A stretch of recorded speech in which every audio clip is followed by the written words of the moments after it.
Hello and welcome students. ये है class 11th की स्नैपशॉट्स का चैप्टर 7th और इस चैप्टर का नाम है बर्थ। ये लिखी है एजे क्रोनिन ने। एजे क्रोनिन एक स्कॉटिश फिजिशियन थे, याद रखो फिजिशियन थे, पर वो राइटिंग भी करते थे, साथ में नॉवेल्स भी लिखा करते थे। तो ये जो स्टोरी है, ये जो शॉर्ट स्टोरी है, ये उनकी एक नावल द सिटाडेल से लिया हुआ एक्सर्प्ट है, यानी कि उससे लिया हुआ एक छोटा सा हिस्सा है। तो इसमें इंट्रोडक्शन पढ़ते हैं पहले। In this excerpt from the Citadel, Andrew Manson, newly out of medical school, has just begun his medical practice as an assistant to Dr. Edward Page in the small Welsh mining town of Blanley. ये जो excerpt है, in this excerpt from the Citadel, तो ये The Citadel से लिया गया है। The Citadel इनकी एक किताब है। तो अगर आपको किताब पढ़ने में इंटरेस्ट है तो आप पूरी किताब भी बाय कर सकते हो, मैं लिंक डिस्क्रिप्शन में डाल दूँगा। तो क्या बता रहे हैं कि ये एक्सर्प्ट है, यानी कि उस किताब से लिया हुआ एक छोटा सा हिस्सा है, एक छोटा सा एनेक्डोट बोल सकते हो आप, थोड़ा सा वाक़या है, शॉर्ट स्टोरी है, जिसमें एंड्रू मैनसन है एक कैरेक्टर, और वो क्या कर रहे हैं, newly out of medical school, वो अभी अभी मेडिकल स्कूल से पढ़ाई करके बाहर निकले हैं, यानी कि ग्रेजुएट किया है उन्होंने। Has just begun his medical practice as an assistant to doctor Edward Page, और उन्होंने अपनी मेडिकल प्रैक्टिस अभी शुरू की है, यानी कि वो मेडिकल की पढ़ाई करके निकले और अब मेडिकल प्रैक्टिस कर रहे हैं डॉक्टर एडवर्ड पेज के अंडर में। तो ये एक डॉक्टर हैं, डॉक्टर एडवर्ड पेज, और ये कहाँ पर लोकेटेड है story? In the small Welsh mining town of Blaenelly. Welsh का मतलब होता है समथिंग और someone belonging to Wales. Wales UK का एक पार्ट है, उसी का एक वेरिएशन है वेल्श। ये जैसे इंडिया में जो रहते हैं उनको इंडियंस बोलते हैं, अमेरिका वाले को अमेरिकन्स, ऐसे ही वेल्स वालों को वेल्श बोलते हैं। तो वेल्श माइनिंग टाउन है। वेल्श के अंदर एक टाउन है जहाँ माइनिंग होती है, जहाँ खदान है, जहाँ खुदाइयाँ होती हैं, मिनरल्स वगैरह निकलते हैं, कोल माइनिंग हो सकती है, और उस टाउन का नाम है ब्लैनली। तो ब्लैनली, वेल्श के ब्लैनली में ये स्टोरी है जो रची गई है। As he is returning from a disappointing evening with Christine, the girl he loves, he is met by Joe Morgan. तो जब वो ये किसकी बात हो रही है? एंड्रयू मैनसन की बात हो रही है। तो एंड्रयू मैनसन जब एक डिसअपॉइंटिंग इवनिंग के बाद रिटर्न कर रहे थे, डिसअपॉइंटिंग इवनिंग मतलब उनकी इवनिंग अच्छी नहीं गई थी, कुछ लड़ाई हो गई होगी किसी से, तो एक डिसअपॉइंटिंग इवनिंग थी क्रिस्टीन के साथ। क्रिस्टीन कौन है? द गर्ल ही लव्स, तो उनकी लवर है क्रिस्टीन। क्रिस्टीन के साथ शाम में उनकी कुछ कहासुनी हो गई या बहस हो गई, जिस वजह से उनकी इवनिंग डिसअपॉइंटिंग थी। तो वो वापस रिटर्न कर रहे थे वहाँ से। ही इज़ मेट बाय जो मॉर्गन, तभी उनको रास्ते में जो मॉर्गन मिलते हैं। जो मॉर्गन कौन है? वो एक और कैरेक्टर हैं इस स्टोरी में। तो लिखते हैं आगे, Joe and his wife who have been married nearly 20 years are expecting their first child. Joe और उनकी वाइफ जो लगभग 20 साल से मैरिड हैं, 20 साल से उनकी शादी हो रखी है, पर अभी भी उनके पास कोई भी बच्चा नहीं है, एक भी चाइल्ड नहीं है उनका। तो वो क्या कर रहे हैं? They are expecting their first child, यानी कि जो मॉर्गन की वाइफ हैं वो प्रेग्नेंट हैं इस टाइम पर, and they are expecting a child, और एक बच्चे को एक्सपेक्ट कर रहे हैं वो। तो ये स्टोरी का इंट्रोडक्शन है, शॉर्ट इंट्रोडक्शन। उसके बाद अब स्टोरी यहाँ से शुरू होती है। तो देखते हैं फर्स्ट लाइन से। दो it was nearly midnight when Andrew reached Bryngower, he found Joe Morgan waiting for him, walking up and down with short steps between the closed surgery and the entrance to the house. और nearly midnight हो चुकी थी, रात के 12 बज गए थे जब एंड्रयू ब्राइनगावर पहुँचे। ब्राइनगावर एक और जगह है, वो वेल्श के जो ब्लैनली टाउन है उसी में एक जगह है ब्राइनगावर। तो उन्होंने क्या देखा? वो जो मॉर्गन वेट कर रहे हैं उनका वहाँ पर। जब वो पहुँचे तो जो मॉर्गन ऑलरेडी वहीं पर हैं, walking up and down with short steps. वो जो मॉर्गन आगे पीछे टहल रहे हैं और छोटे छोटे कदम ले रहे हैं, शॉर्ट स्टेप्स ले रहे हैं, बिटवीन द क्लोज्ड सर्जरी, और क्लोज़ हो चुकी है सर्जरी, यानी कि जो हॉस्पिटल्स होते हैं नॉर्मल, वो रात के इस टाइम पर बंद हो चुके थे। तो एक क्लोज्ड सर्जरी थी, बंद हॉस्पिटल था, and the entrance to the house, और घर के एंट्रेंस और बंद हॉस्पिटल के बीच में चक्कर लगा रहे थे। कौन? जो मॉर्गन। तो जैसे ही एंड्रयू मैनसन वहाँ पहुँचते हैं, वो पाते हैं कि जो मॉर्गन टहल रहे हैं आगे पीछे। At the sight of him the burly driller's faced expressed relief, और जैसे ही जो मॉर्गन एंड्रयू मैनसन को देखते हैं तो उनके चेहरे पर रिलीफ भरे एक्सप्रेशन होते हैं, उनको शांति मिल जाती है, सांत्वना मिल जाती है कि चलो कोई तो आया मेरी वाइफ की मदद करने, यानी कि उनकी वाइफ अभी ट्रबल में है। तो वो कहते हैं, doctor I am glad to see you, I been back and forward here this last hour, the missus wants ye before time too. तो जैसे ही जो मॉर्गन एंड्रू मैनसन को देखते हैं वो क्या बोलते हैं, ah doctor I am glad to see you, मुझे तुम्हें देखकर बहुत अच्छा लगा, I been back and forward here this last hour, और मैं पिछले 1 घंटे से आगे पीछे टहल रहा हूँ किसी के इंतज़ार में, यानी कि तुम्हारे ही इंतज़ार में, यानी कि कोई भी आ जाए जो उनकी वाइफ की हेल्प कर सके। तो कह रहे हैं द मिसेस वांट्स ये, मिसेस का मतलब होता है जो हम MRS लिखते हैं वही वाला मिसेस है ये, तो उसकी शॉर्ट फॉर्म होती है MRS डॉट, और इसको अगर फुल लिखें तो मिसेस ऐसे लिखते हैं, और मिस्टर हमें पता ही है MISTER लिखते हैं, और उसका शॉर्ट होता है MR डॉट। तो यहाँ मिसेस यानी कि उनकी वाइफ उनको एक्सपेक्ट कर रही हैं कि कोई मेडिकल प्रैक्टिशनर आए या कोई डॉक्टर आए जो उनकी हेल्प करे। तो यहाँ पर जो मॉर्गन कहते हैं द मिसेस वांट्स ये, मिसेस को तुम्हारी ज़रूरत है बिफोर टाइम टू, और बहुत अर्जेंट ज़रूरत है, अभी ज़रूरत है, रात के इस टाइम पर बुलाया है मैंने तुम्हें, तो अर्जेंट ही है ज़रूरत। Andrew abruptly recalled from the contemplation of his own affairs told Morgan to wait। तो एंड्रू अचानक से उनको अभी जो उनकी लड़ाई हुई है क्रिस्टीन के साथ शाम में, जो डिसअपॉइंटिंग इवनिंग थी, वो याद आ जाती है अचानक से। रिकॉल का मतलब होता है कोई भी चीज़ याद आ जाना, वापस से कोई मेमोरी आ जाना। तो उन्होंने क्या रिकॉल करा, और एब्रप्टली का मतलब होता है शार्पली, एकदम तेज़ी के साथ, क्विकली। तो एब्रप्टली रिकॉल हुआ उन्हें क्या, from the contemplation of his own affairs, तो वो जो अपने पुराने अफेयर्स के बारे में सोच रहे थे, अपनी जो डिसअपॉइंटिंग इवनिंग है अभी वही चल रहा था उनके दिमाग में, तो एब्रप्टली उस चीज़ से बाहर आए वो। एब्रप्टली जैसे उन्होंने जो मॉर्गन की बात सुनी तो उनका जो थॉट प्रोसेस था, जो उनके थॉट्स की चेन थी वो ब्रेक हुई, और क्या हुआ, एंड्रू ने मॉर्गन से कहा कि वेट करिए। Andrew told Morgan to wait. इसको देखो, किसी भी सेंटेंस में जब दो ऐसे कॉमास होते हैं तो अक्सर देखो, एक कॉमा यहाँ है एंड्रू के बाद, एक कॉमा यहाँ है अफेयर्स के बाद, तो अक्सर ऐसा होता है कि जो इन दोनों कॉमास के मिड में लिखा होता है वो कुछ एक्स्ट्रा इन्फॉर्मेशन होती है, यानी कि अगर उसको रिमूव भी कर दें तो भी सेंटेंस कंप्लीट सेंस बनाएगा। तो यहाँ पर क्या है, Andrew told Morgan to wait, तो एंड्रू ने मॉर्गन से कहा कि वेट करें, और ये एक एक्स्ट्रा इन्फॉर्मेशन जोड़ दी। तो क्या था, जो मैं आपको बता चुका हूँ। तो इस तरह से भी सेंटेंसेस फ्रेम होते हैं। अब आगे लिखते हैं, he went in to the house for his bag, then together they set out for number 12 Blaina terrace. He went in to the house for his bag, वो घर के अंदर गए अपना बैग उठाने के लिए। Then together they set out, और वहाँ से वो सेट आउट करते हैं। सेट आउट मतलब किसी जर्नी पे, किसी यात्रा पर, किसी भी सफ़र पे निकलना, किसी टूर पे निकलना।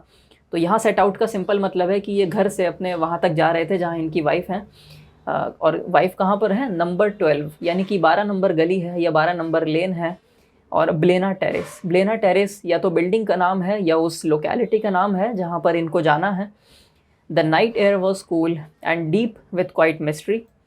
रात की हवा थी, ठंडी थी और डीप थी, और उसके अंदर एक क्वाइट मिस्ट्री थी। बहुत शांत माहौल था उस टाइम पर, और मिस्टीरियस माहौल था क्योंकि अंधेरा भी था और शांति भी थी। तो और रात की हवा ठंडी भी थी, तो एक अचानक से मिस्टिक एटमॉस्फेयर क्रिएट हो रहा था वहाँ पर। Usually so perceptive, Andrew now felt dull and listless. अब यूजुअली तो एंड्रू बहुत परसेप्टिव होते हैं। परसेप्टिव यानी कि someone who can notice things very quickly, very you can say skilfully, जिसको बहुत आसानी से चीज़ें नोटिस हो जाती हैं, जो आसानी से चीज़ों को भांप लेता है, नोटिस कर लेता है। तो जो एंड्रू हैं वो यूजुअली तो बहुत परसेप्टिव होते थे या होते हैं आदत के अनुसार, लेकिन now felt dull and listless, लेकिन अब वो बहुत डल फील कर रहे हैं। और लिस्टलेस मतलब लैकिंग ऑफ एनर्जी, यानी कि उनके अंदर एनर्जी नहीं बची है अब, क्योंकि उनका दिन इतना हेक्टिक गया है। दिन भर की जो एक्टिविटीज़ थी, उसके बाद शाम को क्रिस्टीन के साथ झगड़ा हुआ, तो इस टाइम पर बिल्कुल भी परसेप्टिव नहीं है एंड्रू, और एंड्रू के जो चारों तरफ चीज़ें हो रही हैं उस पर उनका ज़्यादा ध्यान नहीं जा रहा। He had no premonition that this night call would prove unusual, still less that it would influence his whole future in Blenheim.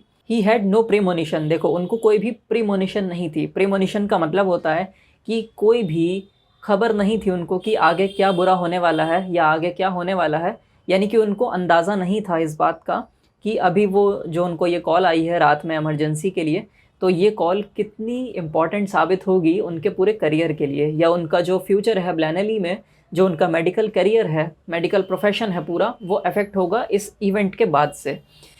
उनको नहीं पता था कि ये इवेंट कितना इम्पॉर्टेंट होने वाला है उनकी लाइफ में, और प्रीमोनिशन नहीं थी। The two men walked in silence until they reached the door of number 12, then Joe drew up short। और दोनों मैन वॉक करते हुए साइलेंटली वॉक करते हुए पहुंच गए until they reached the door, और जब तक वो दरवाजे तक नहीं पहुंच गए, नंबर 12 के दरवाजे तक, यानी कि उस बिल्डिंग के दरवाजे तक जिस बिल्डिंग तक उन्हें पहुंचना था, देन जो ड्रू अप शॉर्ट, तो वहीं पर जो रुक जाता है। ड्रू अप शॉर्ट का मतलब कि वहीं पर थम जाते हैं, वहीं रुक जाते हैं Joe Morgan. I will not come in, जो अपने कदम रोक लेते हैं और क्या कहते हैं, आई विल नॉट कम इन, मैं अंदर नहीं आऊँगा।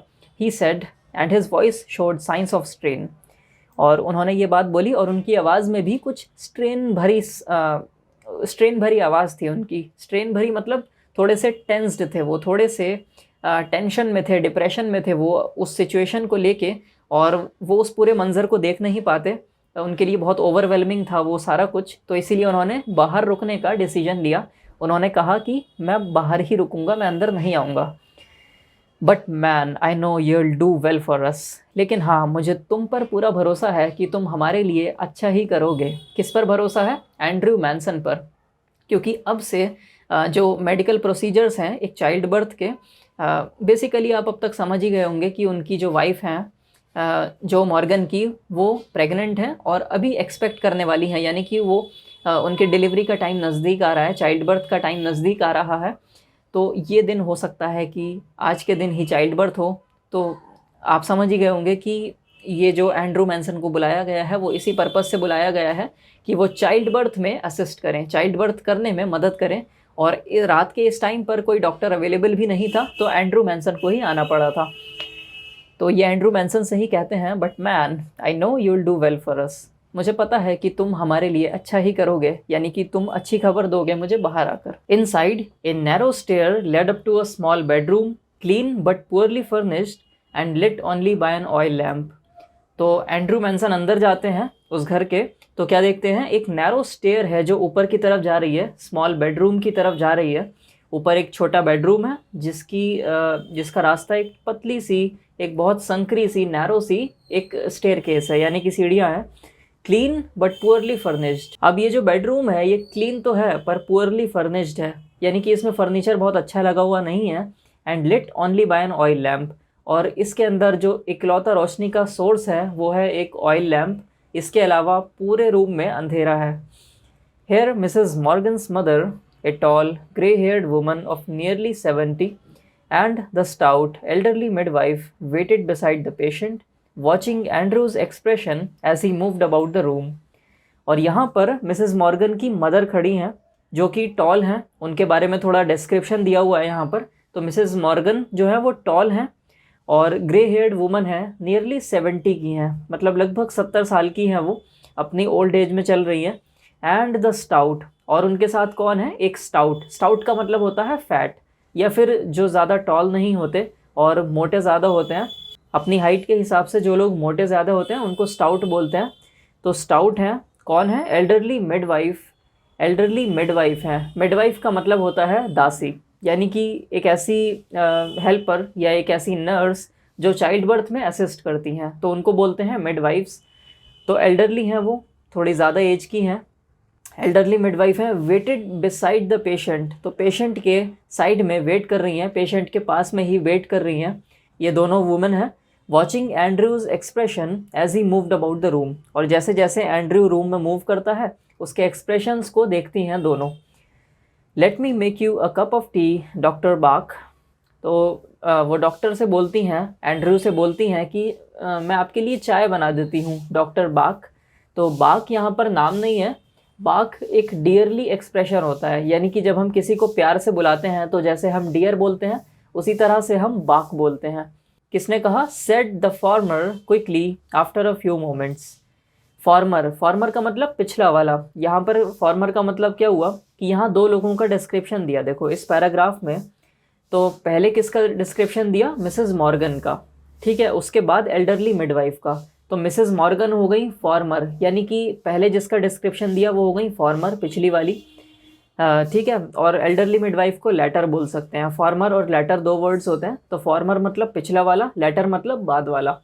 तो यहाँ पर फॉर्मर ने कहा, मतलब किसने कहा, मिसेस मॉर्गन ने कहा कि मैं आपके लिए चाय बना देती हूँ, क्विकली, जल्दी से कहा। आफ्टर अ फ्यू मोमेंट्स, कुछ ही पल हुए थे अभी एंड्रयू को रूम में आए हुए, और इतने में ही उन्होंने पूछ लिया चाय के लिए।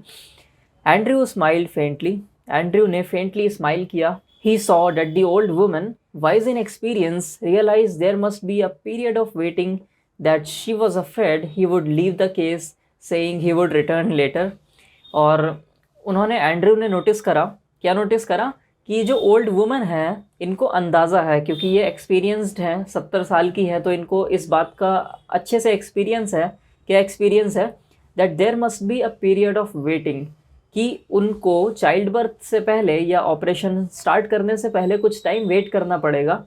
अब इस वेटिंग टाइम में क्या हो सकता है कि एंड्रू अपना माइंड चेंज कर दें, एंड्रू कह दें कि भाई मैं नहीं करूँगा ये ऑपरेशन या ये सर्जरी मैं नहीं करूँगा, और वो वहाँ से चले जाएं, ये कहकर saying he would return later, ये कहकर चले जाएं कि मैं अभी थोड़ी देर में वापस आता हूँ, और वो वापस आए ही नहीं इस ऑपरेशन को पूरा करने के लिए। तो इस बात को अवॉइड करने के लिए उन्होंने जल्दी से चाय को पूछ लिया। क्यों? क्योंकि वो चाय का वेट कर लेंगे थोड़ी देर, और इतनी देर में वो टाइम पास हो जाएगा जितने टाइम उनको वेट करना है, और उसके बाद वो चाय पीकर सर्जरी स्टार्ट कर सकते हैं। Don't freight mother, I will not run away. तो एंड्रू को ये बात समझ आ जाती है, तो एंड्रू डायरेक्टली बोलते हैं कि घबराइए मत माता जी, मम्मी जी, I will not run away, मैं यहाँ से भागूंगा नहीं, आप निश्चिंत रहिए, आप आराम से चाय बना लीजिए, मैं कहीं नहीं जा रहा, मैं ये ऑपरेशन पूरा करके ही जाऊंगा। Down in the kitchen he drank the T which she gave him, और किचन में जाकर उन्होंने वो चाय पी जो मिसेस मॉर्गन ने उनको दी थी। Over out as he was, he knew he could not snatch even an hour sleep if he went home, और बहुत ज़्यादा एंक्शस हो गए थे, वो वरीड हो गए थे। ओवर आउट का मतलब होता है चिंतित हो जाना, किसी भी बात को लेकर वरी करने लगना। तो ओवर आउट तो थे ही वो, क्योंकि अभी उनकी इवनिंग डिसअपॉइंटिंग गई थी, और अब ये केस आ गया है अजीब सा। He knew he could not snatch even an hour sleep if he went home, उनको मालूम था कि वो 1 घंटा भी सो नहीं पाएंगे इस रात, अगर वो घर चले भी गए तब भी वो सो नहीं पाएंगे, तो घर जाना तो बेकार था, तो इसीलिए यहाँ रुक कर देख सकते हैं कि क्या होगा।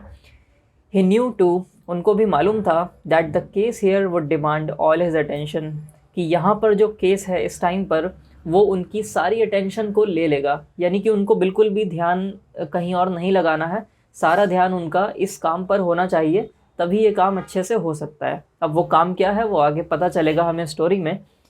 ए queer lethargy of spirit came upon him, और क्वेयर का मतलब होता है स्ट्रेंज, अनयूजुअल, एक बहुत अजीब सी लेथार्जी आ गई।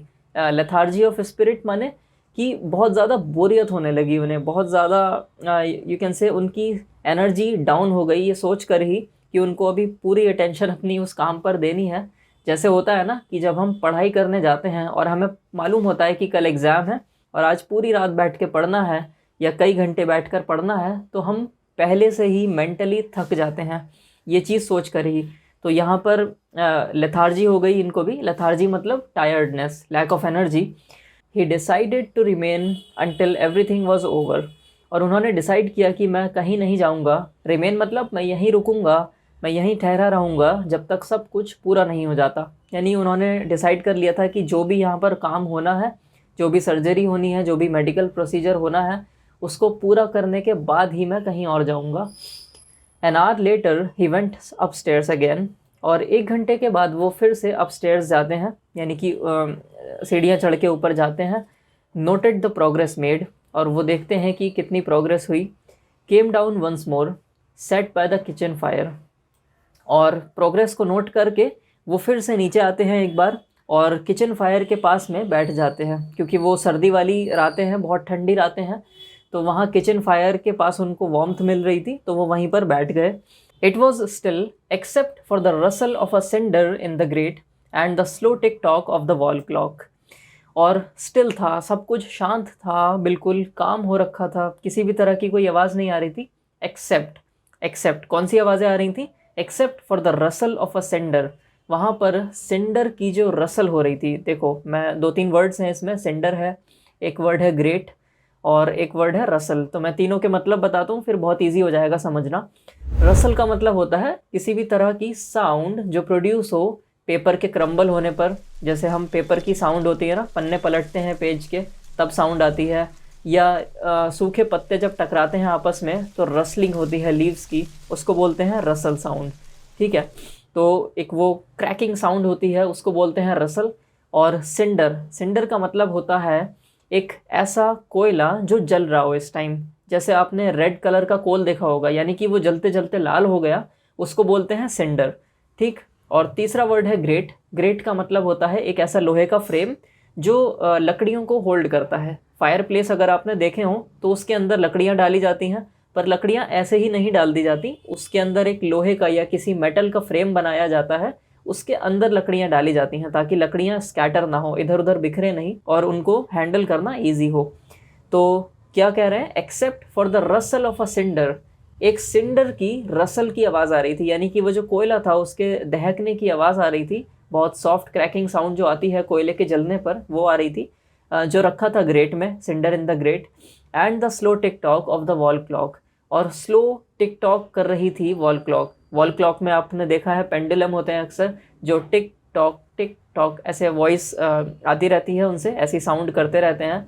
तो कमरे में सिर्फ यही दो आवाज़ें थीं, बाकी सब कुछ शांत था, क्योंकि एक तो रात का टाइम था, मिडनाइट हो चुकी थी, और उसके बाद सर्दी भरी रातें थीं, तो सब लोग सो चुके होंगे ऑलमोस्ट, या अपने घरों में जा चुके होंगे। तो बिल्कुल साइलेंट था और सिर्फ यही आवाज़ें आ रही थीं। No, there was another sound, नहीं नहीं हम गलत थे, एक साउंड और थी। वो कौन सी साउंड थी? The beat of Morgan's footsteps as he paced in the street outside. देखो कितने डिस्क्रिप्टिव वर्ड्स हैं ये, अगर आप इनको पढ़ोगे, खुद से पढ़ोगे, तो आपके माइंड में बहुत क्लियर इमेज ये बना के रख देंगे, आपको क्लियरली दिखने लगेगा कि वहाँ क्या हो रहा है उस सीन में। तो वो क्या कह रहे हैं कि अभी तो एंड्रू को दो आवाज़ें आ रही थी, लेकिन अब एक तीसरी आवाज़ भी आने लगी। वो तीसरी आवाज़ क्या है? वो तीसरी आवाज़ है जो मॉर्गन के फुटस्टेप्स, जो मॉर्गन के कदमों की आवाज़ आ रही थी। और वो कदमों की आवाज़ कहाँ से आ रही थी? बाहर से आ रही थी, क्योंकि जो मॉर्गन अभी भी बहुत ज़्यादा एंग्शियस थे और वो बाहर जाकर टहल रहे थे, पेसिंग कर रहे थे। पेसिंग मतलब आगे पीछे टहलना। तो वो पेस कर रहे थे बाहर गली में, इन the street outside. The old woman opposite him sat in her black dress, quite motionless, her eyes strangely alive and wise, probing, never leaving his face. और जो ओल्ड वुमन बैठी थी उनके ऑपोजिट, यानी कि ये एंड्रू मैनसन बैठे हैं, और उनके ऑपोजिट यानी कि उनके ठीक सामने कौन बैठी थी? एक ओल्ड वुमन, यानी कि वही मिसेस मॉर्गन बैठी थी, और वो ब्लैक ड्रेस में थी, काले रंग की ड्रेस पहनी हुई थी उन्होंने। क्वाइट मोशनलेस, बिल्कुल स्टिल होकर बैठी थी, उनके बॉडी में कोई भी मोशन नहीं था किसी भी तरह का, बिल्कुल स्थिर होकर बैठी थी। Her eyes strangely alive and wise, और उनकी आंखें अलाइव थी, उनकी आंखें चल रही थी इधर उधर, और स्ट्रेंजली अलाइव थी, बहुत ज़्यादा केयरफुल थी वो, बहुत ज़्यादा अटेंटिव थी उस मोमेंट में, काफ़ी ज़्यादा सतर्क थी वो, और वाइज थी, यानी कि बहुत डिप्लोमेटिक वे में देख रही थी वो इधर उधर। और क्या कर रही थी वो? प्रोब कर रही थी। She was probing. प्रोबिंग का मतलब होता है किसी को सवाल पूछ पूछ कर उनसे इन्फॉर्मेशन निकालना। तो यहाँ तो बातचीत चल नहीं रही, तो यहाँ प्रोबिंग कैसे हो रही है? आँखों के थ्रू। यहाँ आँखों से वो इन्फॉर्मेशन गैदर करने की कोशिश कर रही हैं, ये जानने की कोशिश कर रही हैं कि एंड्रू मैनसन क्या सोच रहे हैं। तो इसको भी प्रोबिंग बोलते हैं। जब हम आँखों से अपने सराउंडिंग्स को चेकआउट करते हैं उसको भी प्रोबिंग बोलते हैं। नेवर लीविंग हिज फेस, और जो ओल्ड वुमन है वो लगातार एंड्रू के फेस पर देख रही हैं, एंड्रू की तरफ देख रही हैं, और कभी भी उनके फेस से नज़र नहीं हटा रही।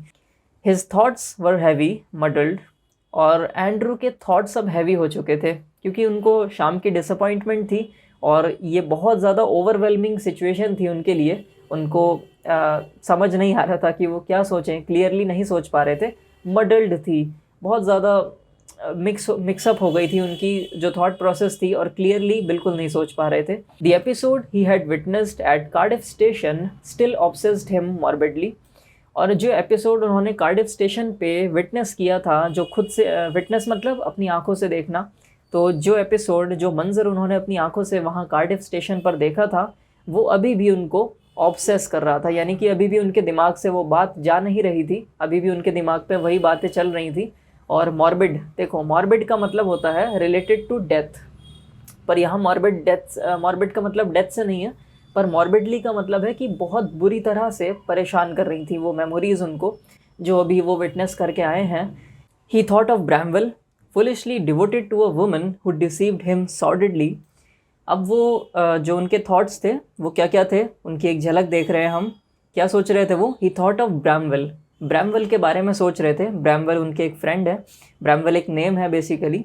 तो ब्रैमवेल क्या है? फुलिशली डिवोटेड है, एक ऐसी वुमन को, एक ऐसी वुमन से फुलिशली प्यार करते हैं वो, हु डिसीव्ड हिम सॉर्डेडली, जिस वुमन ने उनको बुरी तरह से धोखा दिया है। सॉर्डेड का मतलब होता है अनमॉरल, तो ये बिल्कुल भी मॉरल नहीं था जिस तरह से इस वुमन ने उनको डिसीव किया, ब्रैमवेल को। तो ब्रैमवेल के बारे में सोच रहे हैं कि यार इनकी शादी कितनी बुरी गई, ये एक ऐसी वुमन से प्यार करते हैं या उसके पीछे पड़े हैं जो इनको चाहती नहीं है, जो डिसीव करके चली गई है इनको। Of Edward page, Edward page के बारे में सोच रहे हैं। बाउंड टू द श्रूइश ब्लॉडवेन, तो देखो यहाँ दो वर्ड हैं, श्रूइश और ब्लॉडवेन।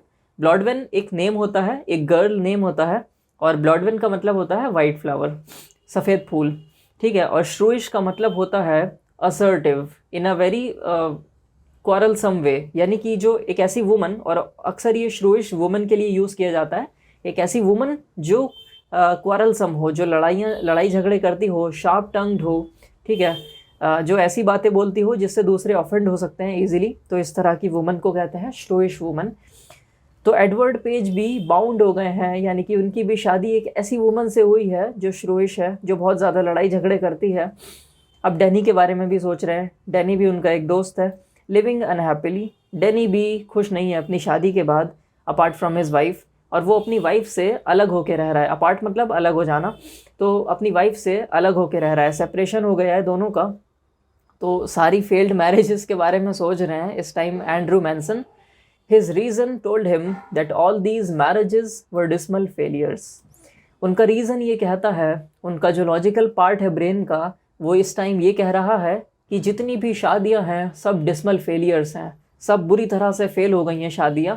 और डिस्मल का मतलब होता है वेरी डिप्रेसिंग, वेरी सैड, बहुत ज़्यादा दुखद। तो ये डिस्मल फेलियर्स हैं, ये ऐसी शादियां हैं जो बुरी तरह से बर्बाद हो गई हैं। ना तो हस्बैंड खुश है इन शादियों में, और ना ही वाइव्स खुश हैं। It was a conclusion which in his present state made him wince, और ये एक ऐसा कंक्लूजन था, उन्होंने बैठे बैठे ही ये बात कंक्लूड कर दी कि सबकी शादियां अच्छी नहीं हैं और सबकी शादियां फेलियर हैं। तो प्रेजेंट स्टेट में क्या हुआ? Made him wince. तो विंस एक फेशियल एक्सप्रेशन होता है जो आपकी डिसअपॉइंटमेंट, सैडनेस या फिर पेन को एक्सप्रेस करने के लिए होता है। आप अपनी स्क्रीन पे देख सकते हो, इस तरह का फेशियल एक्सप्रेशन होता है विंस। तो अचानक से वो विंस कर गए, अचानक से उनका फेस विंस वाले फेशियल एक्सप्रेशन में चेंज हो गया, ये सब बातें सोचकर। He wished to consider marriage as an idyllic state, yes he could not otherwise consider it with the image of Christine before him. वो ये चाहते थे कि शादी एक अच्छी चीज़ हो, यानी कि क्या हुआ इसका मतलब, वो ये चाहते थे कि मैं उन सब केसेस के बारे में ना सोचूं जिसमें शादियां फेल हो गई हैं। क्यों? क्योंकि उनको क्रिस्टीन से शादी करनी थी, और क्रिस्टीन से अभी उनका एक डिसअपॉइंटिंग इवनिंग था, लड़ाई झगड़ा हुआ था, कुछ बहस हुई थी। तो इस वजह से वो ये चीज़ तो बिल्कुल नहीं सोचना चाहते थे कि मैरिजेस अच्छी नहीं होती। वो ये सोचना चाहते थे कि मैरिजेस आइडियलिक होती हैं। आइडियलिक का मतलब बेसिकली आइडियल समझ लो, वेरी प्लेजेंट, वेरी परफेक्ट, सुहाना, बहुत ज़्यादा सुहाना, ठीक है। तो आइडियलिक, वो ये सोचना चाहते थे कि मैरिजेस आइडियलिक होती हैं। ये नहीं सोचना चाहते थे कि मैरिजेस फेलियर्स में चेंज हो जाती हैं अक्सर। क्यों? क्योंकि उनको अगर क्रिस्टीन के बारे में सोचना था और शादी के बारे में सोचना था, तो उनको पॉजिटिव सोचना पड़ेगा शादी के बारे में। Her eyes shining towards him admitted no other conclusion. और जब भी वो क्रिस्टीन को इमेजिन करते थे और उनकी चमकती हुई आंखों को इमेजिन करते थे, तो उनके माइंड में और कुछ नहीं आता था, बस यही दिमाग में ख्याल आता था कि वो क्रिस्टीन से किसी भी तरह मैरिज कर लें, शादी कर लें। It was the conflict between his level doubting mind and his overflowing heart which left him resentful and confused. और ये कॉन्फ्लिक्ट था उनके लेवल माइंड में, ठीक है। लेवल क्या होता है? एक लॉजिकल माइंड जो हर चीज़ को एक्स एंड वाई के टर्म्स में देखता है, यानी कि कोई भी इमोशंस इन्वॉल्व नहीं होते, और अक्सर लॉजिकल माइंड चीज़ों पर डाउट करता है, चीज़ों की ऑब्जेक्टिविटी को देखता है और उन चीज़ों पर डाउट करता है। और दूसरी तरफ क्या है, उनका ओवरफ्लोइंग हार्ट जिसमें इमोशंस भरे हैं।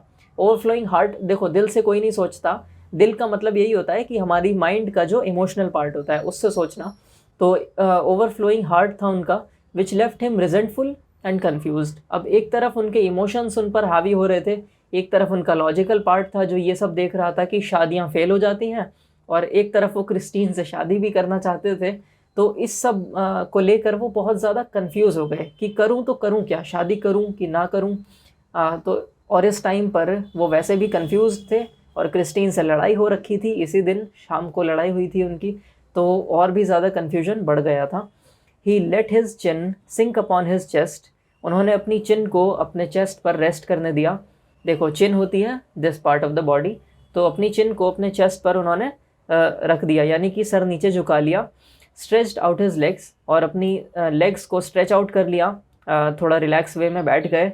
स्टेयर्ड ब्रूडिंगली इनटू द फायर, और ब्रूडिंगली मतलब देखो ब्रूडिंग का मतलब होता है जब हम किसी भी चीज़ के बारे में कंटिन्यूअसली सोचते हैं और बार बार सोचकर हम वरी करने लगते हैं या सैड हो जाते हैं किसी भी एक बात को सोचकर बार बार, तो उसको कहते हैं किसी भी चीज़ पर ब्रूड करना। तो ब्रूडिंगली वो फायर के अंदर देखते हैं, वहाँ जो आग जल रही थी किचन में उसके अंदर देखते हैं, उसकी तरफ देखते हैं, और वो परेशान हो गए हैं इन सब ख्यालों से। ही remained like this so long, और कुछ देर तक तो वो ऐसे ही बैठे रहे। And his thoughts were so filled with Christine that he started when the old woman opposite suddenly addressed him.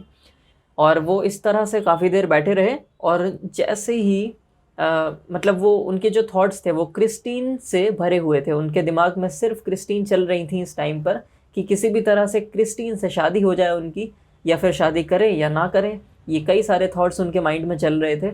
और जैसे ही उनको एड्रेस किया उस ओल्ड वुमन ने, मिसेस मॉर्गन ने जैसे ही एंड्रू को एड्रेस किया, तो वो स्टार्टेड हो गए, सरप्राइज हो गए, अचानक से चौंक गए। Her meditation had pursued a different course.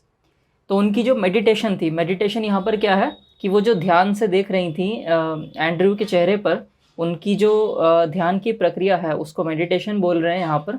तो उनकी मेडिटेशन किसी और दिशा में जा रही थी, वो कुछ और सोच रही थी। अब वो क्या सोच रही थी वो आगे बताती हैं। Susan said not to give her the chloroform if it would harm the baby.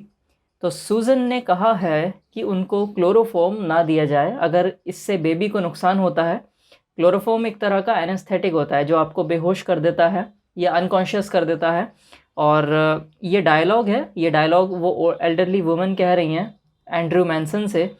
तो कह रही हैं कि सूजन ने कहा है कि क्लोरोफॉर्म नहीं देना उनको अगर उससे बच्चे को नुकसान होता है।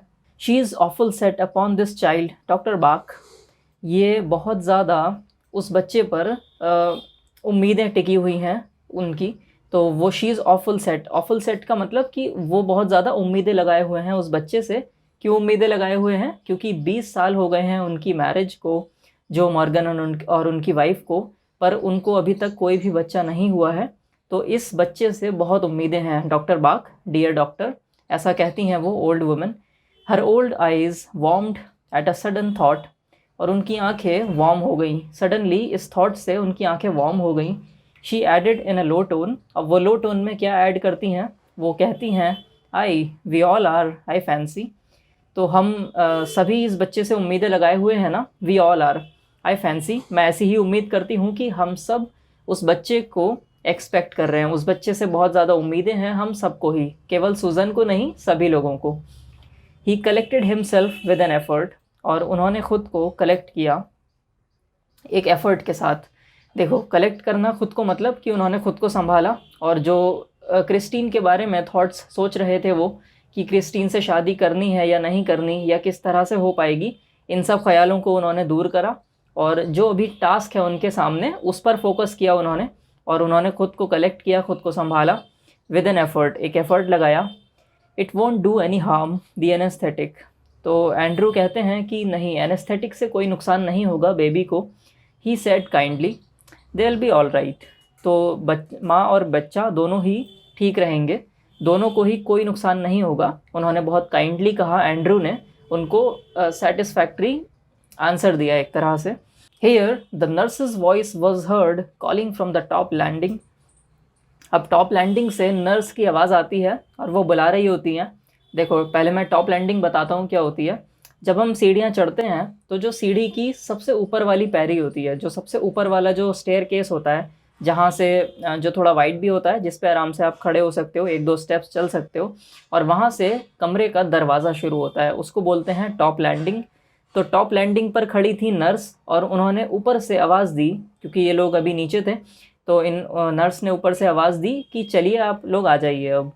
Andrew glanced at the clock which now showed 3:30। Andrew ने घड़ी की तरफ देखा, क्लॉक की तरफ देखा, तो उन्होंने क्या देखा कि 3:30 हो गए हैं, रात के 3:30 बज गए हैं। He rose and went up to the bedroom. वो उठे वहाँ से, रोज़ है राइज़ की पास्ट फॉर्म, ठीक है, तो वो वहाँ से उठे, and went up to the bedroom, और बेडरूम तक चले गए। He perceived that he might now begin his work. और उनको भी ऐसा आभास हो गया कि अब उनको अपना काम शुरू कर देना चाहिए, क्योंकि ऑलरेडी जो वेटिंग पीरियड था वो ओवर हो चुका है और अब नर्स ने भी उनको कॉल कर लिया है, तो अब उनको अपनी एक्चुअल जो प्रोसीजर है वो शुरू करनी चाहिए। An hour elapsed, it was long, harsh struggle।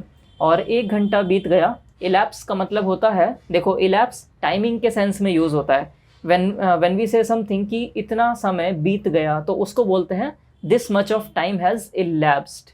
तो elapse का मतलब if I say कि 2 hours elapse हो गए, so it means कि काम शुरू हुए या कुछ भी स्टार्ट हुए 2 घंटे हो चुके हैं।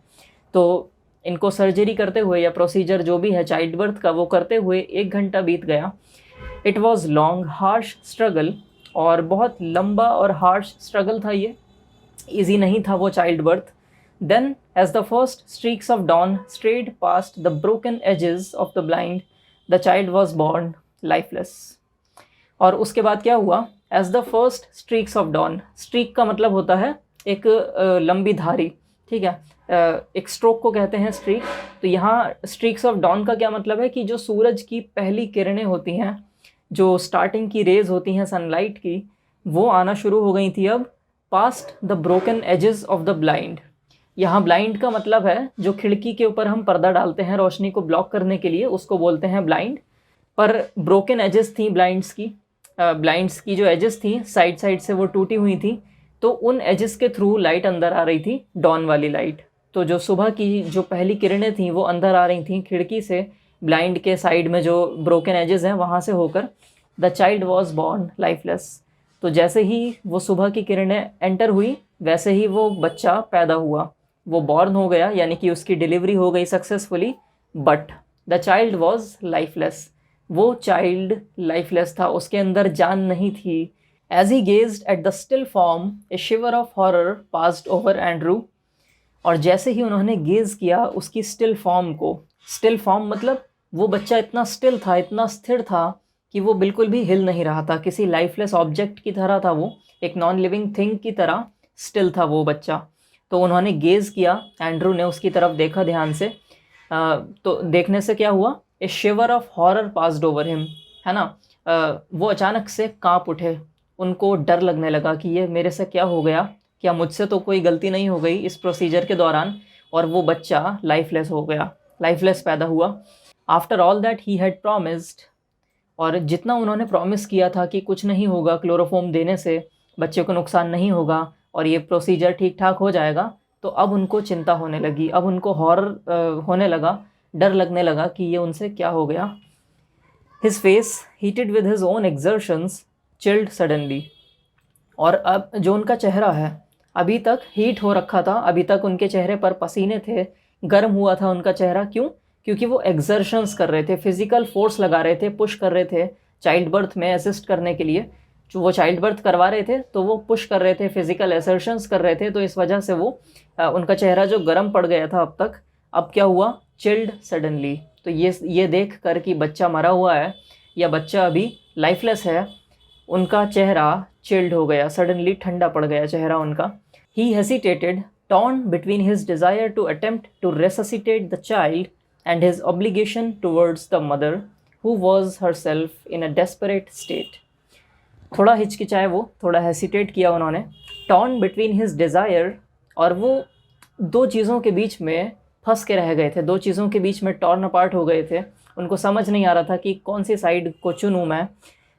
एक डिज़ायर उनकी क्या हो रही थी, to attempt to resuscitate the child, कि बच्चे को किसी तरह से बचा लिया जाए। रिससिटेट का मतलब होता है कोई ऐसा पर्सन जिसकी ब्रीदिंग स्टॉप हो गई हो, उसको वापस लाइफ में लाना, वापस से उसकी ब्रीदिंग स्टार्ट करना।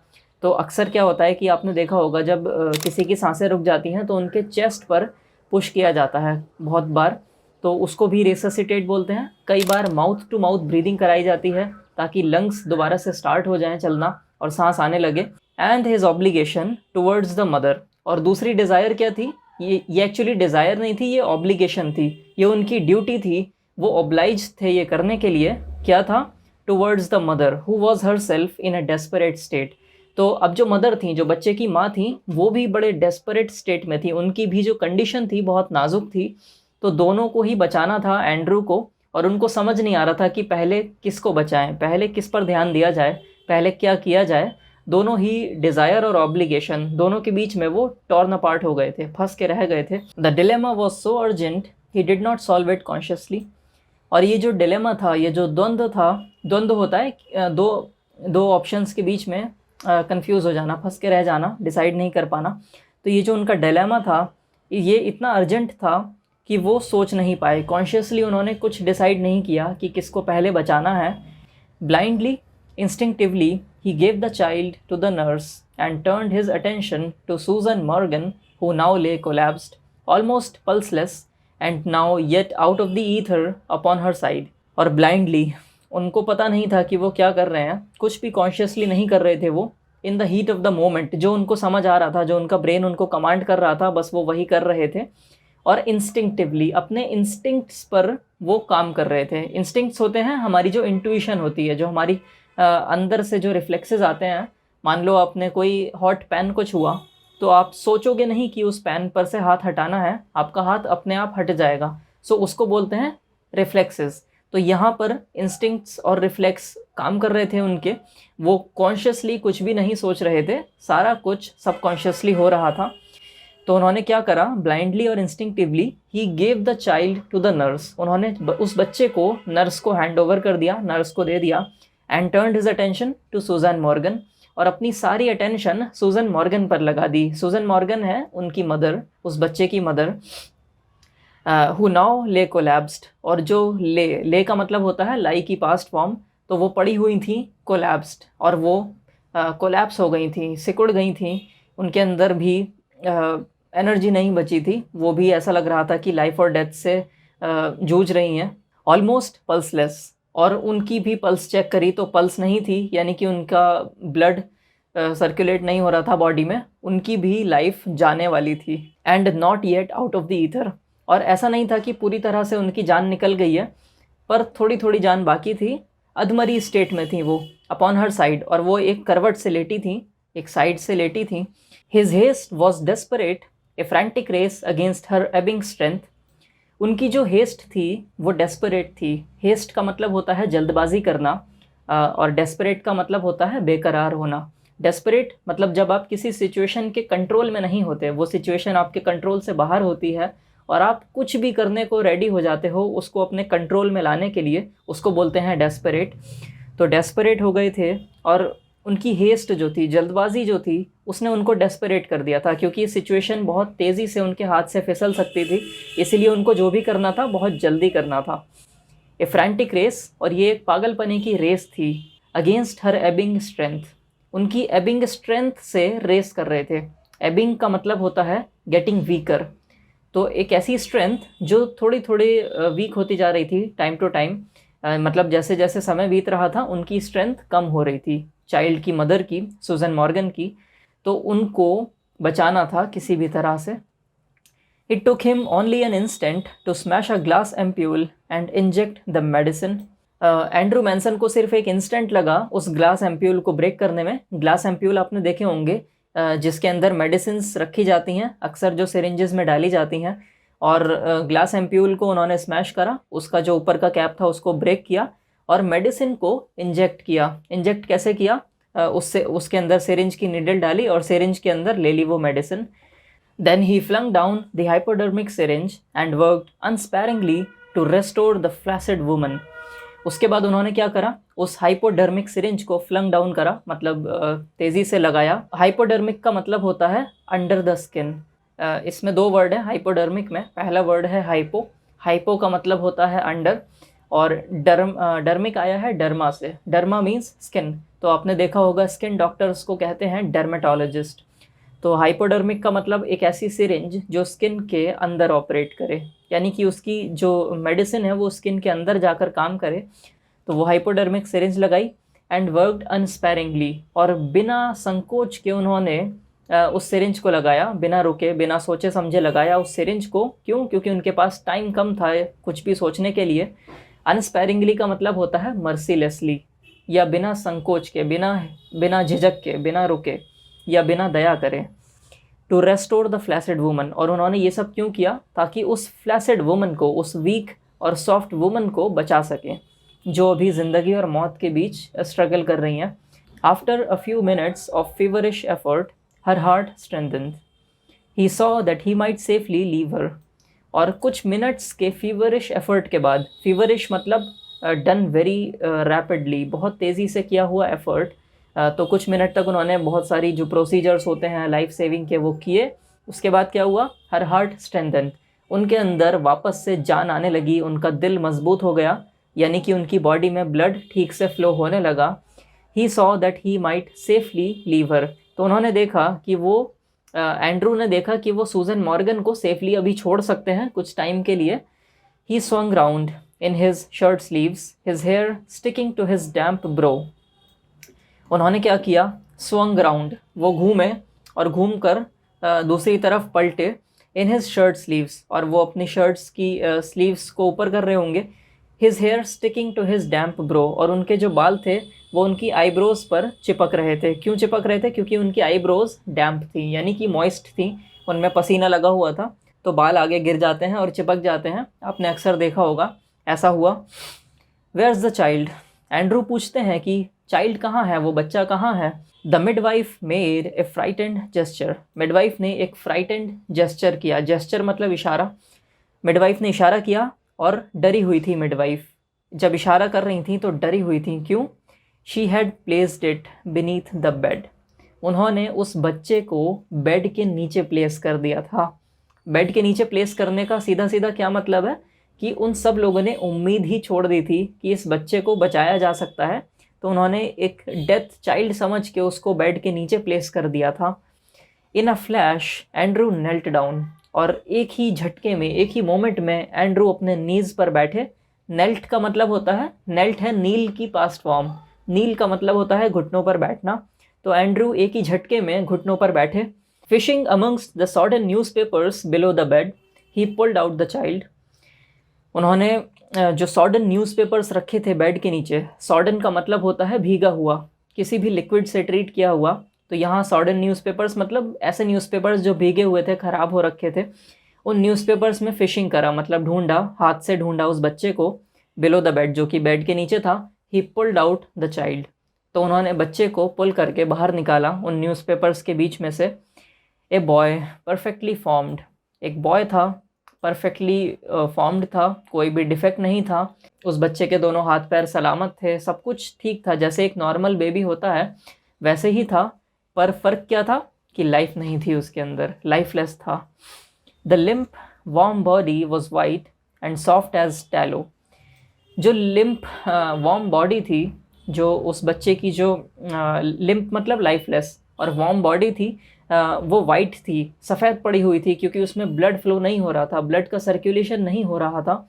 एंड सॉफ्ट एज टैलो, और सॉफ्ट थी टैलो की तरह। टैलो क्या होता है आप अपने फुटनोट्स में देख सकते हो, यहाँ नीचे लिखे हैं। The hard fat of animals melted and used to make soaps, candles etcetera. Animals का जो हार्ड फैट होता है जिससे कैंडल्स बनती हैं, सोप्स बनते हैं, उसको बोलते हैं टैलो। तो टैलो जनरली सॉफ्ट होता है, काफ़ी ज़्यादा सॉफ्ट होता है। आपने फ़ैट देखा होगा एनिमल का, तो बहुत सॉफ्ट होता है, इसी तरह से टैलो भी है। तो टैलो की तरह सॉफ्ट थी उस बच्चे की बॉडी, यानी कि उस बच्चे की बॉडी में जो मसल्स थी उनमें स्ट्रेंथ नहीं थी, और मसल्स में स्ट्रेंथ कैसे आती है? जब ब्लड फ्लो होता है, ब्लड का सर्कुलेशन होता है, उन ब्लड्स को या बॉडी ऑर्गन्स को ऑक्सीजन मिलती है ब्लड के थ्रू, तभी हमें लाइफ देखने को मिलती है किसी भी बॉडी के अंदर। तो वो लाइफ नहीं थी वहाँ पर।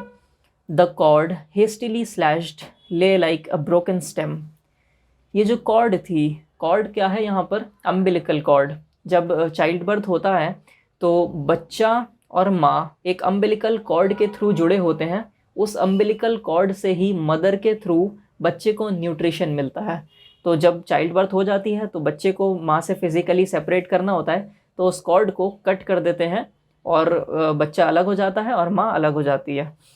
तो वो जो कॉर्ड उन्होंने हेस्टिली स्लैश करी थी, हेस्टिली तोड़ी थी, हेस्टिली काटी थी वो कॉर्ड जल्दबाजी में, ले लाइक अ ब्रोकन स्टेम, वो एक ऐसा लग रहा था जैसे ब्रोकन स्टेम की तरह पड़ी हुई है।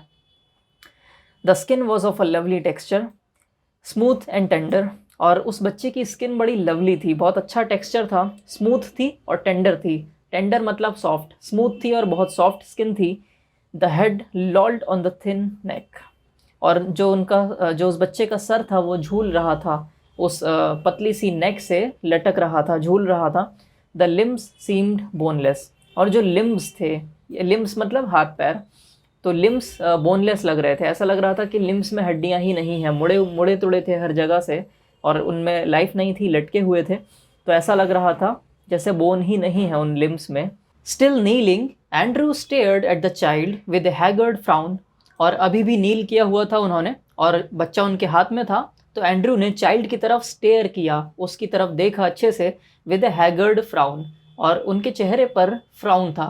फ्राउन एक एक्सप्रेशन होता है। तो फ्राउन जब हम यूज़ करते हैं, जब हम गुस्से में होते हैं या फिर हम परेशान होते हैं, तो हमारे माथे पर लाइन्स अपीयर हो जाती हैं और हमारी आईब्रोज ऊपर रेज हो जाती हैं। उस एक्सप्रेशन को बोलते हैं फ्राउन। तो वो फ्राउन कर रहे थे और हैगर्ड थी उनकी फ्राउन। हैगर्ड का मतलब होता है थका हुआ या लैक ऑफ एनर्जी भी कह सकते हो आप। तो हैगर्ड जब यूज़ होता है जब कोई इंसान बहुत थका हुआ होता है, तो उनकी जो फ्राउन थी हैगर्ड थी, बहुत ज़्यादा थक गए थे वो इस टाइम पर।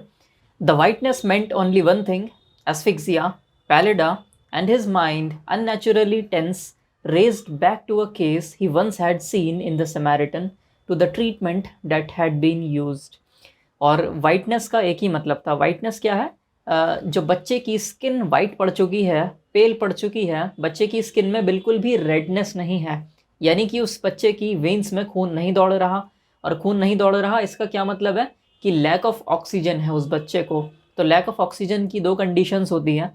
एक कंडीशन है एस्फिक्सिया। एस्फिक्सिया में क्या होता है? आप अच्छे से ब्रीथ नहीं कर पाते, तो आपकी बॉडी में जितनी ऑक्सीजन चाहिए होती है उतनी आपको नहीं मिल पाती, तो इस वजह से आप अनकॉन्शियस हो सकते हो या इवन कुछ केसेस में डेथ भी हो सकती है। और दूसरा है पैलिडा। पैलिडा भी एक ऐसी कंडीशन होती है जिसमें आपके लंग्स ठीक से काम नहीं करते और आपको लैक ऑफ ऑक्सीजन की वजह से आपको परेशानी होने लगती है, ब्रीदिंग डिफ़िकल्टी होने लगती है।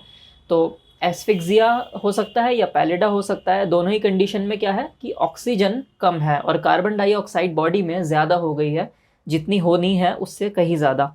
तो उनका माइंड जो है अननेचुरली टेंस है अभी भी। अभी उनका माइंड टेंस था, अब और ज़्यादा टेंस हो गया। Raced back to a case he once had seen in the Samaritan. उनका माइंड अब कहाँ गया? रेस बैक करके उनको पिछली मेमोरीज याद आ गई। एक ऐसा केस और आया था उनकी ज़िंदगी में, कहाँ पर? समैरिटन में। समैरिटन एक प्लेस हो सकती है। To the treatment that had been used. तो उनको अचानक से वो ट्रीटमेंट याद आ गया जो ट्रीटमेंट उन्होंने किया था पहले। और वो ट्रीटमेंट क्या है वो आगे पता चलेगा। Instantly he was on his feet. और इंस्टेंटली वो अपने पैरों पे खड़े हुए, यानी कि उनको इन अ मोमेंट अंदाज़ा हो गया कि उनको अब क्या करना चाहिए। तो अचानक से वो खड़े हुए instantly. Get me hot water and cold water. तो एंड्रू कहते हैं जल्दी से मेरे लिए गर्म पानी और ठंडा पानी लेकर आओ। He threw out to the nurse. उन्होंने नर्स की तरफ देखा। And basins too, quick quick. और बेसिन्स लेकर आओ, 2 तशले लेकर आओ। बेसिन्स कोई भी ऐसा पॉट या कोई भी ऐसा बर्तन जिसके अंदर हम पानी भर सकें। तो एक गर्म पानी का बेसिन, एक ठंडे पानी का बेसिन, 2 बेसिन्स लाने के लिए उन्होंने नर्स से बोला। But doctor, she faltered her eyes on the pallid body of the child.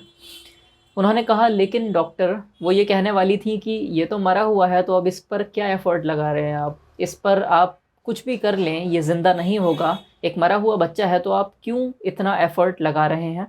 ऐसा कहना चाहती थी नर्स। शी फॉल्टर्ड, पर वो फॉल्टर हो गई, वो लड़खड़ा गई अपने बोली में, वो बोल नहीं पाई पूरा सेंटेंस। और उनकी आंखें अभी भी कहाँ थी, on the pallid body of the child. अभी भी उस बच्चे की जो पैलेट बॉडी थी, जो पैलेट आया है पेल से, पेल का मतलब लैक ऑफ रेडनेस, ठीक है, यानी कि पेल है उनकी, उस बच्चे की बॉडी पीली पड़ चुकी है। तो पैलेट बॉडी की तरफ देखते हुए ये बात बोल रही थी वो। क्विक, ही शाउटेड। इतनी ही देर में एंड्रयू ने कहा, क्विक, जल्दी से लेकर आओ आप 2 बेसिन्स और गर्म और ठंडा पानी। Snatching A blanket he let the child upon it and began the special method of respiration. और एक ब्लैंकेट स्नैच किया, कहीं से एक कंबल खींचा उन्होंने, और उन्होंने उस बच्चे को उस कंबल पे ले डाउन किया, लेटा दिया। And began the special treatment of respiration. और रेस्पिरेशन की एक स्पेशल ट्रीटमेंट होती है, जब किसी को सांस नहीं आ रहा होता तो एक स्पेशल ट्रीटमेंट होती है, वो उन्होंने शुरू कर दी। The basins arrived, the ewer the big iron kettle. अब भैया बेसिन्स भी आ चुके हैं, बेसिन्स भी ले आए ये लोग, यानी कि नर्स बेसिन्स को लेकर आ गई। और क्या लेकर आई, द यूअर। यूअर होता है एक बड़ा सा जग जिसका चौड़ा मुंह होता है, चौड़े मुंह वाला जग होता है your. The big iron kettle, और एक लोहे की गर्म केतली लेकर आई जिसमें गर्म पानी होगा। Frantically he splashed cold water onto the basin. Into the other he mixed water as hot as his hand could bear. और फ्रेंटिकली, अब एंड्रयू ने क्या करा, फ्रेंटिक थे वो, बहुत तेज़ी से हर काम को कर रहे थे, तो उन्होंने तेज़ी के साथ क्या करा, he splashed cold water into one basin. एक बेसिन में उन्होंने ठंडा पानी लौट दिया, ठंडा पानी भर दिया। इनटू द अदर, और दूसरे वाले में क्या किया, he mixed water as hot as his hand could bear. और जितना उनका हाथ सह सकता था, जितना गर्म पानी उनका हाथ बियर कर सकता था, उतना गर्म पानी मिक्स कर दिया दूसरे बेसिन में। यानी कि एक बेसिन में उन्होंने कोल्ड वाटर भरा और एक बेसिन में hot water. Then like some crazy juggler, और उसके बाद एक क्रेजी जगलर की तरह, जगलर वो होता है ना, आपने सर्कस में देखा होगा, बॉल्स को जगल करता है, 4-5 बॉल्स होती हैं उसके हाथ में, और कुछ बॉल्स हवा में रहती हैं, कुछ बॉल्स उसके हाथ में रहती हैं, और उनमें जगल करता रहता है। तो एक क्रेजी जगलर की तरह एंड्रयू क्या कर रहे थे, he hurried the child between the two. तो वो बच्चे को कभी गर्म पानी के बेसिन में डाल रहे थे, कभी बच्चे को ठंडे पानी के बेसिन में डाल रहे थे, जगल कर रहे थे, ठंडा पानी फिर गर्म पानी, फिर ठंडा पानी फिर गर्म पानी। Now plunging it into the IC, now into the steaming bath. तो अभी आइसी वाटर में डाला, अभी बहुत ठंडे पानी में डाल दिया, और अभी एक स्टीमिंग बाथ में डाल दिया। अब साइंटिफिकली ये प्रूव हो चुका है कि हॉट एंड कोल्ड वाटर में नहाना एक थेरेपी होती है। या आप गूगल पे सर्च करके भी देखना, ये मैं आपके एक क्यूरियोसिटी के पॉइंट ऑफ व्यू से बता रहा हूँ आपको। अगर आप आइसलैंड की ज्योग्राफी को देखोगे तो वहाँ पर हॉट स्प्रिंग्स नेचुरल होते हैं, यानी कि वहाँ ज़मीन के अंदर से नेचुरली गर्म पानी निकलता है। तो वहाँ के लोगों ने इसका अच्छे से यूज़ भी किया है। तो उन्होंने यूज़ ये किया है कि वहाँ पर गर्म पानी के रेजर्वॉयर्स बना दिए हैं और कई सारे हॉट पूल्स बना दिए हैं जिसमें लोग गर्म पानी को एंजॉय करते हैं, नहाते हैं गर्म पानी में। और उसके साथ साथ एक आइसी कोल्ड बाथ भी रखी होती है वहीं पर पास में ही, मतलब एक ऐसी टब रखी होती है जिसके अंदर बर्फ़ डली होती है, ठंडा पानी होता है। तो लोग एज अ थेरेपी इस चीज़ को यूज़ करते हैं। पहले वो गर्म पानी में डुबकी लगाते हैं, वहाँ नहाते हैं कुछ देर, फिर अचानक से ठंडे पानी में चले जाते हैं। तो इससे क्या होता है कि बॉडी को शॉक लगता है, और बॉडी के लिए शॉक अच्छा होता है। शॉक से क्या होता है कि जितना भी हमारा जो सिस्टम काम नहीं कर रहा था, जो लेथार्जिक पड़ा था सिस्टम, वो एक्टिवेट हो जाता है और बॉडी अच्छे से काम करने लगती है। तो ये हॉट एंड कोल्ड वाटर एक बहुत इफ़ेक्टिव थेरेपी है एक एडल्ट के लिए भी। और यहाँ बच्चे को रिवाइव करने की कोशिश हो रही है, तो ये भी एक अच्छी, ये भी एक एफ़र्ट है सिस्टम्स को एक्टिवेट करने के लिए। यानी कि जो बच्चे के जो सिस्टम्स शट डाउन हो गए हैं, लाइफलेस हो गया है, उन सिस्टम्स को एक्टिवेट करने की कोशिश कर रहे हैं यहाँ पर एंड्रयू मैनसन। 15 मिनट्स पास्ट, अब 15 मिनट बीत गए हैं। Sweat was now running into Andrews eyes, और पसीना इतना आ गया है, एंड्रू की आंखों में जा रहा है वो पसीना, ब्लाइंडिंग हिम। और इतना ज़्यादा पसीना है कि अब बहकर आंखों में जा रहा है, जिससे उनको दिखाई नहीं दे रहा clearly. One of his sleeves hung down, और काम करते करते एक स्लीव उनकी नीचे उतर गई है, यानी कि स्लीव फोल्ड करके रखी होगी उन्होंने और वो स्लीव नीचे आ गई है, इतना काम कर लिया उन्होंने। ड्रिपिंग, और ड्रिप कर रही है। ड्रिपिंग मतलब उसमें से पानी टपक रहा है, स्लीव गीली हो गई है और उसमें से पानी ड्रिप कर रहा है। हिज ब्रेथ केम पैंटिंगली अब एंड्रू की सांसें तेज़ होने लगी। एंड्रू बहुत ज़्यादा एफर्ट कर रहे थे उस बच्चे को बचाने के लिए, तो एंड्रू की भी सांस फूलने लगी, अब सांस तेज़ होने लगी। पैंटिंग का मतलब होता है breathing very fast, very quickly. But no breath came from the lax body of the child. लेकिन उस बच्चे की लैक्स बॉडी से कोई भी ब्रीथ नहीं आई। अभी तक वो बच्चा लाइफलेस पड़ा था। एंड्रू के जितने भी एफर्ट्स थे अभी तक उसका कुछ असर नहीं दिख रहा था। A desperate sense of defeat pressed on him. और ऐसा लग रहा था कि एंड्रू डिफीट हो रहे हैं। एंड्रू जितनी भी कोशिश कर रहे हैं वो हर कोशिश में हार रहे हैं। तो वो डेस्परेट हो गए थे, उनको और भी ज़्यादा डेस्परेशन हो गई थी कि मैं किसी भी तरह बच्चे को बस बचा लूँ। ए रेजिंग होपलेसनेस, और बहुत ज़्यादा होपलेस हो गए थे वो। होपलेसनेस छा गई थी एंड्रू के ऊपर। He felt the midwife watching him in stark consternation while there, pressed back against the wall where she had all the time remained, her hand pressed to her throat, uttering no sound, her eyes burning upon him, was the old woman. काफ़ी लंबा sentence है पर है बहुत easy. देखो, he felt the midwife watching him in stark consternation. Stark consternation का मतलब होता है जब आप किसी को बहुत चिंता भरी नज़रों से देखो, आपको किसी की फिक्र हो रही हो, आपको किसी की चिंता हो रही हो, उसको बोलते हैं कॉन्स्टर्नेशन। और स्टार्क मतलब एक इंटेंस कॉन्स्टर्नेशन, एक इंटेंस वरी किसी के लिए।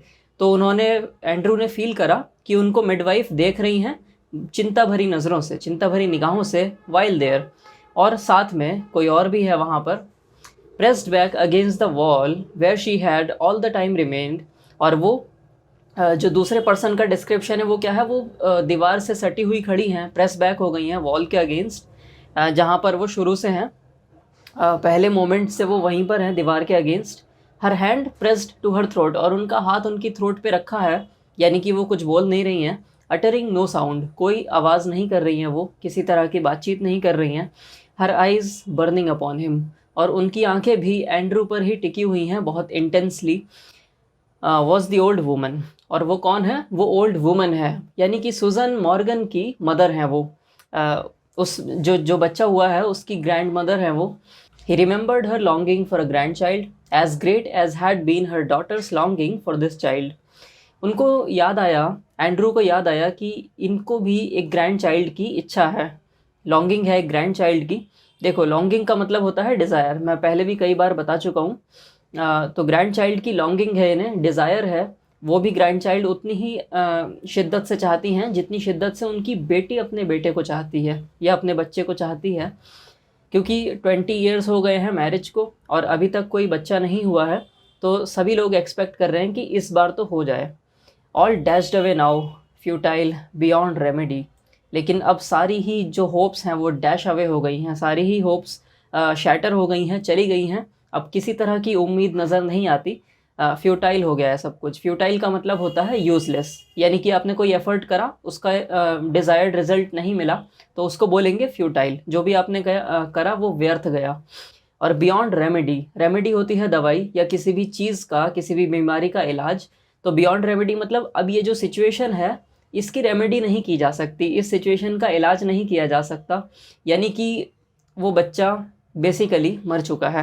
वो स्टिल बॉर्न है। स्टिल बॉर्न बेबीज़ वो होते हैं जो बर्थ के टाइम पर ही मरे हुए पैदा होते हैं, उनको बोलते हैं still born.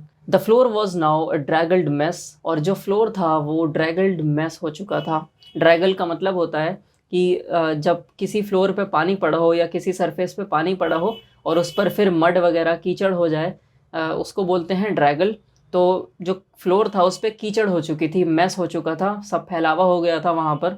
Stumbling over a sopping towel, Andrew almost dropped the child which was now wet and slippery in his hands like a strange white fish. और स्टम्बल किया एंड्रू ने। स्टम्बल का मतलब होता है लड़खड़ा जाना या लड़खड़ा कर गिर जाना। जब भी आपका पैर कहीं ठोकर खाता है किसी भी ऑब्जेक्ट पर और आप लड़खड़ा जाते हो नॉर्मली, उसको बोलते हैं स्टम्बल करना। तो स्टम्बल हो गए थे वो एक सॉपिंग टावल पे। सॉपिंग यानी कि भीगी हुई टावल थी वो। जैसे हमारे कपड़े बारिश में भीग जाते हैं उस तरह से अगर कोई टावल भी भीगी हुई हो उसको बोलेंगे सॉपिंग। तो सॉपिंग टावल पे पैर पड़ गया होगा एंड्रू का, और एंड्रू लड़खड़ा गए, गिरने ही वाले थे।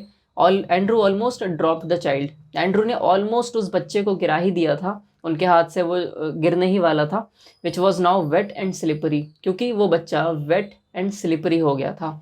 वो बच्चा गीला हो गया था क्योंकि उसको वेट पानी में डाला जा रहा था, गर्म पानी ठंडे पानी में, और स्लिपरी हो गया था, हाथ से फिसल रहा था वेट होने की वजह से। तो इसलिए एंड्रू उसको ठीक से पकड़ नहीं पा रहे थे, ठीक से होल्ड नहीं कर पा रहे थे चाइल्ड को, like a strange white fish. और इस तरह से स्लिपरी हो गया था वो बच्चा जैसे कि एक स्ट्रेंज सफ़ेद मछली होती है। यानी कि फिशेज़ अक्सर आपने देखा होगा कि अगर आप उनको पकड़ोगे तो वो हाथ से फिसल के चली जाती हैं, क्योंकि इतनी स्लिपरी होती है उनकी बॉडी कि आप उनको होल्ड नहीं कर सकते। तो कुछ ऐसा ही उस बच्चे के साथ था। For mercy's sake doctor whimpered the midwife, it's stillborn. तो अब मिडवाइफ चिल्लाती हैं, विम्पर का मतलब होता है रोना, क्राई इन पेन। तो विम्पर करती हैं मिडवाइफ, दर्द से रोती हैं, कराहती हैं।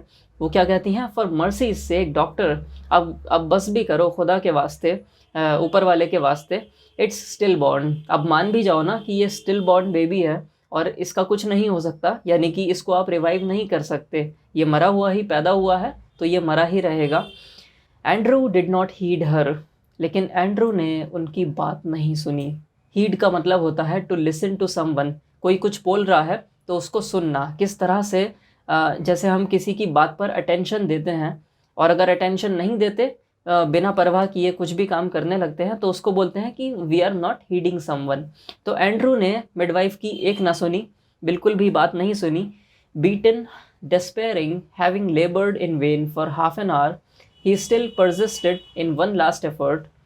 और बीटन, अभी वो बीटन थे, यानी कि थके हारे थे वो, अपने एफर्ट्स करके भी बहुत ज़्यादा उनको डिसअपॉइंटमेंट थी, निराश थे, डेस्पेयर कर रहे थे, बहुत सैड हो गए थे, निराश हो गए थे।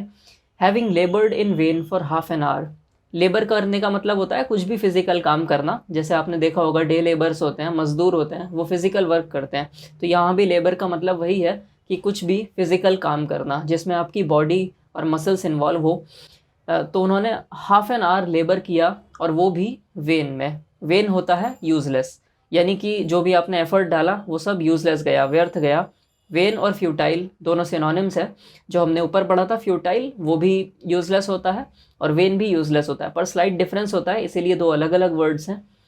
देखो इंग्लिश में कभी भी ऐसा नहीं हो सकता कि दोनों वर्ड्स का एग्जैक्ट सेम मीनिंग हो, क्योंकि अगर एग्जैक्ट सेम मीनिंग होगा तो फिर वो दो वर्ड्स बनते ही क्यों, वो एक ही वर्ड रहता।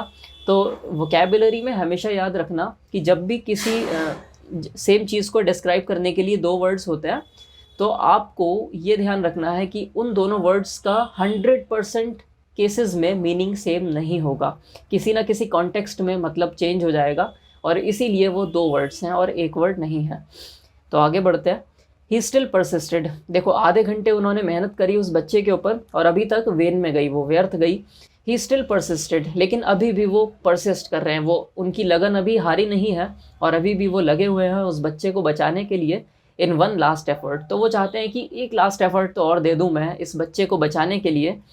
Rubbing the child with a rough towel, और वो बच्चे को रब करते हैं एक रफ टावल से, यानी कि उसको थोड़ा सा वार्म करने की कोशिश करते हैं ताकि सांस चलने लगे बच्चे की दोबारा। Crushing and releasing the little chest with both hands, और उसके चेस्ट को क्रश कर रहे थे और फिर रिलीज़ कर रहे थे, फिर क्रश कर रहे थे, यानी कि रिससिटेट कर रहे थे वो, उस बच्चे को वापस से लाइफ में लेकर आने की कोशिश कर रहे थे। Trying to get breath into that limp body, और वो चाह रहे थे कि किसी भी तरह इस बच्चे की लंग्स स्टार्ट हो जाए, इस बच्चे के अंदर ब्रेथ आ जाए, ऑक्सीजन का फ्लो होने लगे उस लिम्प बॉडी में। लिम्प मतलब जो लाइफलेस होती है, लाइफलेस बॉडी में किसी तरह तो जान आ जाए। एंड्रू बस यही चाहते थे। And then as by a miracle the pygmy chest which his hands enclosed gave a short convulsive heave, another and another, Andrew turned giddy. और फिर क्या हुआ, एज बाय अ मिरेकल, ऐसा लगा कि मिरेकल हो गया, अजूबा हो गया। क्या हुआ, द पिग्मी चेस्ट, जो पिग्मी चेस्ट था, पिग्मी का मतलब होता है very small, very tiny, dwarf कह सकते हो, बौना कह सकते हो। तो एक बच्चे का चेस्ट आप अंदाज़ा लगा सकते हो कितना स्मॉल होगा, जब वो पूरा बेबी ही इतना छोटा सा है तो उसका चेस्ट तो बहुत छोटा सा होगा, और भी छोटा होगा। तो उस पिग्मी चेस्ट ने क्या करा, विच इज़ हैंड्स एनक्लोज्ड, जो एंड्रू के हाथों के बीच में दबा हुआ था chest, gave a short convulsive heave, तो उस चेस्ट ने एक शॉर्ट हीव दी। हीव का मतलब होता है मूवमेंट, अप और डाउन मूवमेंट। तो जैसे हम जब सांस लेते हैं तो हमारा चेस्ट अंदर और बाहर मूव करता है, उसको बोलते हैं हीव। और कन्वल्सिव का मतलब होता है एक ऐसा बॉडी का मूवमेंट जो आपके कंट्रोल में नहीं होता। फॉर एग्ज़ाम्पल किसी को दौरे पड़ते हैं या किसी को कुछ भी ऐसा ट्विचिंग होती है, मसल्स की ट्विचिंग होती है, वो हमारे कंट्रोल में नहीं होती, तो वो कन्वल्जन्स होते हैं, उनको कन्वल्जन्स बोलते हैं। तो ऐसे ही उस बच्चे ने एक कन्वल्सिव हीव दी, यानी कि एक उसकी सांस चली लेकिन वो बच्चा नहीं कर रहा था, वो उस बच्चे के वॉलंटरी कंट्रोल से बाहर थी वो चीज़ जो उस बच्चे ने करी। पर ऐसा हुआ कि उस बच्चे का चेस्ट स्टार्ट हो गया, यानी कि लंग्स काम करने लगे। अनदर, फिर एक बार और हीव दी, एंड अनदर, और फिर एक बार और हीव दी, यानी कि उसकी सांसें चलने लगी। फिर एक सांस आई, फिर एक सांस आई, फिर एक सांस आई, और इस तरह से सांसें चलने लगी उस बच्चे की। एंड्रू टर्न्ड गिडी, तब एंड्रू को चक्कर से आने लगे। एंड्रू इतना थक गए थे उस टाइम पर एक्सर्शंस करते करते कि एंड्रू को अब फेंटनेस होने लगी थी, एंड्रू को बेहोशी छा रही थी, चक्कर आ रहे थे। The sense of life springing beneath his fingers after all that unveiling striving was so exquisite it almost made him फेंट। अब ये जो सेंस ऑफ लाइफ है, उस बच्चे के अंदर लाइफ दिखी एंड्रू को। ये बहुत बड़ी बात होती है कि जब किसी के अंदर लाइफ ना हो और आप अपने एफर्ट्स करके उसके अंदर लाइफ वापस से ले आते हो, तो बहुत ज़्यादा खुशी होती है, बहुत एक्साइटमेंट हो जाती है उस मोमेंट पर। तो एंड्रू के साथ भी यही हुआ। उन्होंने क्या देखा?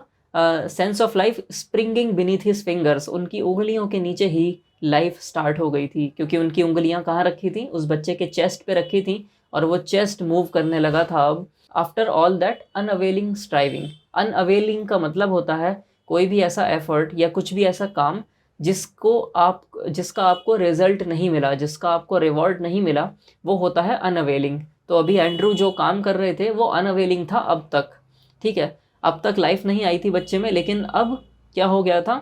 It was all worth it. जितनी भी उन्होंने मेहनत करी थी वो रंग लाई, क्योंकि बच्चा जिंदा हो गया था, अब बच्चे के अंदर लाइफ आ गई थी। After all that unavailing striving, striving का मतलब होता है स्ट्रगल करना। तो जितनी भी ये अनअवेलिंग स्ट्राइविंग कर रहे थे, वो फालतू की मेहनत कर रहे थे, ये सब रंग लाई। Was so exquisite it almost made him faint, और ये इतना एक्सक्विजिट था, ये इतना प्लेजेंट था देखने में कि ऑलमोस्ट फेंट हो गए थे एंड्रू, ऑलमोस्ट वो बेहोश से हो गए थे, इतनी ज़्यादा खुशी हो रही थी उनको। ही रीडबल्ड हिज एफर्ट्स फीवरिशली, और इस मोमेंट पर एंड्रू को पता था कि इस बच्चे के अंदर जान आ चुकी है, तो अगर मैं थोड़ी और मेहनत करूंगा तो बच्चा पूरी तरह से अलाइव हो जाएगा। ही रीडबल्ड हिज एफर्ट्स फीवरिशली, तो उन्होंने अपने एफर्ट्स को डबल कर दिया। जितनी मेहनत कर रहे थे उससे ज़्यादा मेहनत करने लगे, उसकी दोगुनी मेहनत करने लगे अब, और फीवरिशली करने लगे, बहुत तेज़ी के साथ एफर्ट्स करने लगे। The child was gasping now deeper and deeper, अब वो बच्चा गैस्प कर रहा था। गैस्प का मतलब होता है जब आप ब्रीथ करते हो पर डिफ़िकल्टी होती है आपको ब्रीथ करने में, आप अच्छे तरह से ब्रीथ नहीं कर पाते, तो कभी कभी क्या होता है कि जब हम नाक से ब्रीथ नहीं कर पाते तो हम मुंह से सांस लेते हैं, बिकॉज हमें ऑक्सीजन तो चाहिए किसी तरह, तो हम मुंह से सांस लेने लगते हैं और बहुत तेज़ी के साथ लेने लगते हैं। या जब हम कहीं भाग कर आते हैं तो हम हांफने लगते हैं, हमारी ब्रीदिंग तेज़ हो जाती है, उसको भी गैस्पिंग बोलते हैं। तो बच्चा अब गैस्प करने लगा था, और सांस आ रही थी बच्चे को, और डीपर एंड डीपर ब्रीथ आ रही थी उसको।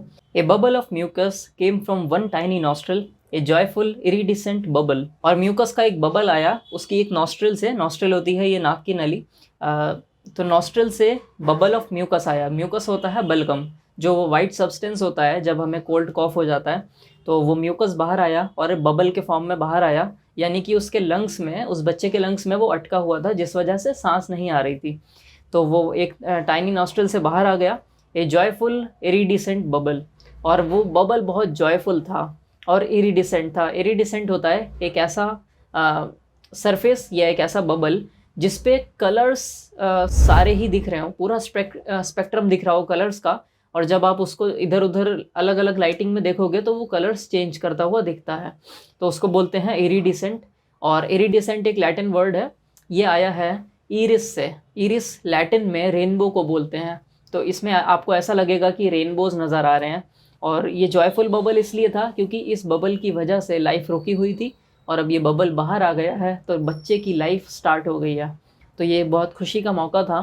The limbs were no longer boneless, और बच्चे के जो लिम्स थे, बच्चे के जो हाथ पैर थे, वो बोनलेस नहीं रहे, अब उनमें जान पड़ चुकी है, तो वो थोड़े से स्ट्रेंथेंड हो गए थे, टाइट हो गए थे।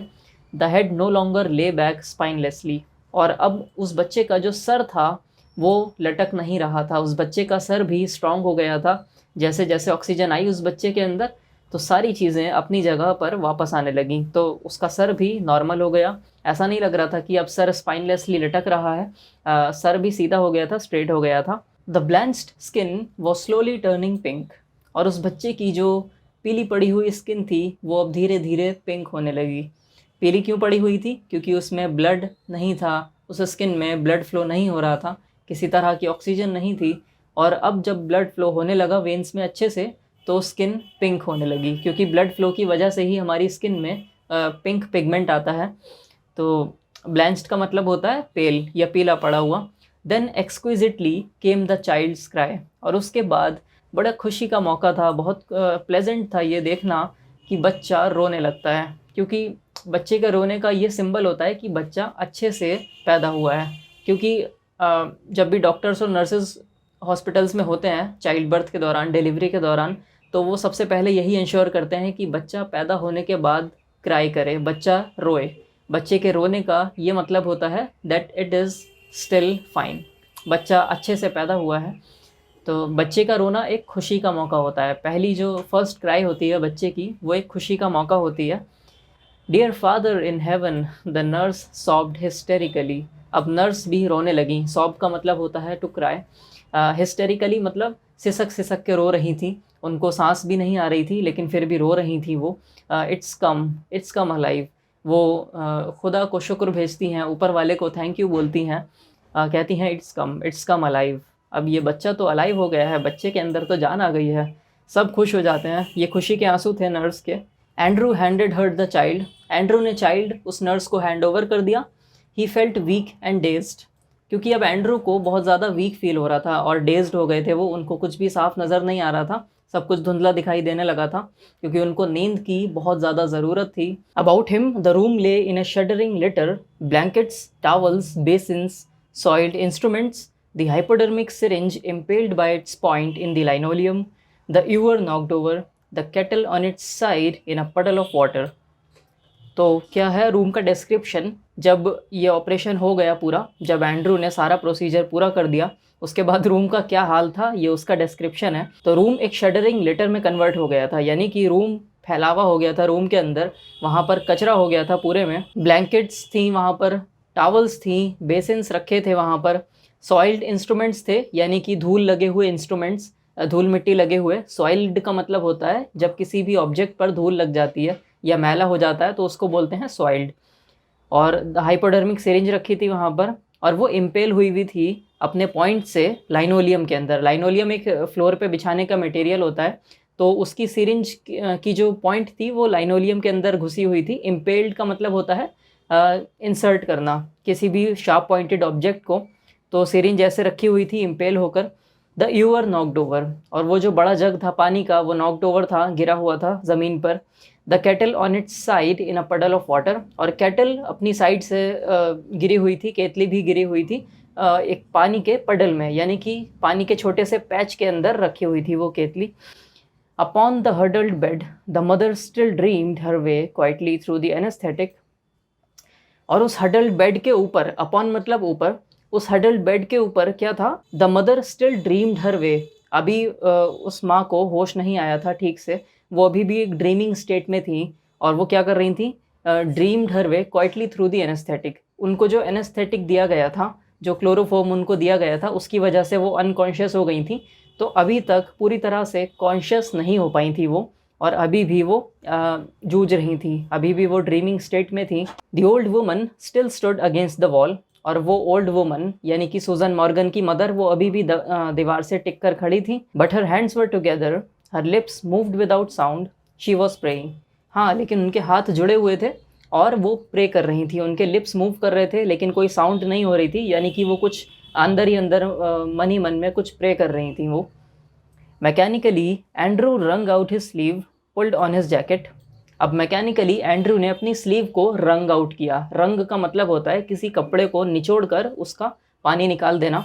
एंड्रू ने अपनी स्लीव को मैकेनिकली पकड़ा और उसका जो पानी था, क्योंकि उसकी स्लीव्स भीगी हुई थी, उसमें से एक्सेस वाटर उसने निकाल दिया। पुल्ड ऑन हिज जैकेट, और उसके बाद जैकेट पहन ली। I fetch my bag later nurse, मैं अपना बैग बाद में लेकर जाऊंगा। फेच का मतलब होता है टू गेट समथिंग, किसी भी चीज़ को लेना।